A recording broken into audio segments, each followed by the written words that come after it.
नमस्कार विद्यार्थी मित्रों।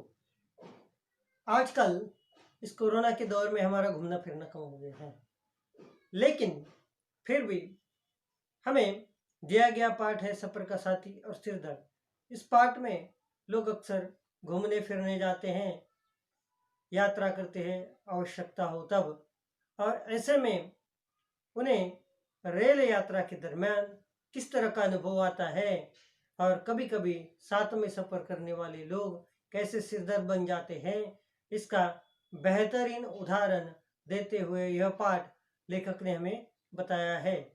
तो चलिए इस पाठ को पढ़ते हैं। कवि परिचय।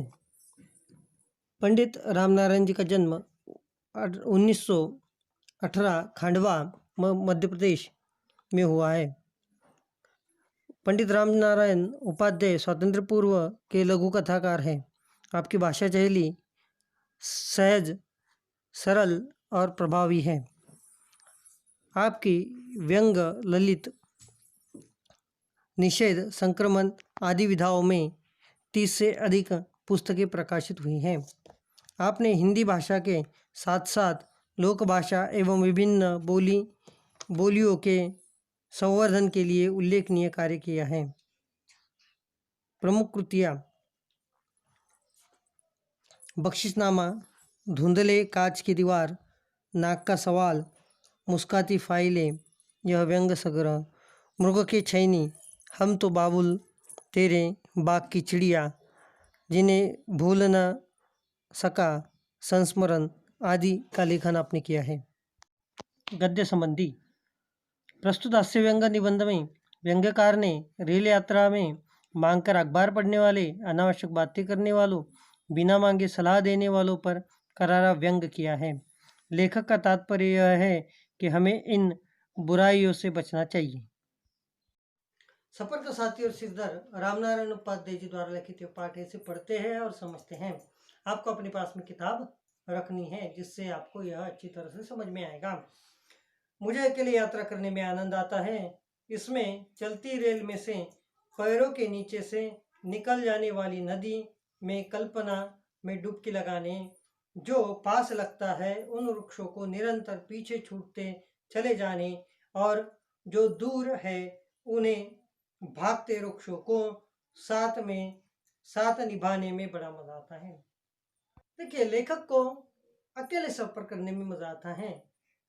वो किसी को अपने साथ में लेकर जाना उन्हें पसंद नहीं है। साथ में वो कल्पना करते हैं कि रेल का सफर करते समय जो भी नदी रास्ते में आती है और उसके ऊपर से ट्रेन गुजरती है, तो वह यह अनुभव करते हैं कि वह खुद उस नदी में डुबकी लगा रहे हैं। और ट्रेन में से चलते समय जितने भी वृक्ष उन्हें दिखाई देते हैं, तो उन वृक्षों को पास आते और अपना साथ निभाते हुए देखते हुए उन्हें बड़ा आनंद आता है। अगली पंक्तियां देखते हैं। यात्रा में अगर कोई साथ मिल जाए तो ऐसे लगता है मानो वह मेरी निगाह चुरा रहा हो। मैं किसी की ओर एकटक निहारता हूँ, किसे देखकर नाक भू सिकोड़ता हूँ, और कौन मेरे एकांत क्षणों का अंतरंग साथी है, इन सब बातों पर निगाह रखें। यह मुझे कतई पसंद नहीं। यात्रा में लेखक को उन पर कोई ध्यान रखे बिल्कुल पसंद नहीं है। तो वह क्या करते हैं, उस व्यक्ति को या किसी को और एकटक निहारते हैं और किसी की ओर देखकर नाक बहुत सिकोड़ते हैं। किस लिए? ताकि सामने वाले व्यक्ति को लगे कि यह व्यक्ति गुस्से वाला है और उनको कोई डिस्टर्ब न करे। और उन्हें एक बात बिल्कुल पसंद नहीं है कि कोई उन पर ध्यान रखे। कभी कभी जब रेल की खिड़की से बाहर झांककर दूर के दृश्य, किसी प्राकृतिक मनोरम दृश्य को देखना चाहता हूँ, जैसे सूर्योदय, सूर्यास्त, तभी मेरी दृष्टि उचटकर किसी वृक्ष की डाली पर पांव टिकाए बच्चों को देखने में जा उलझती है।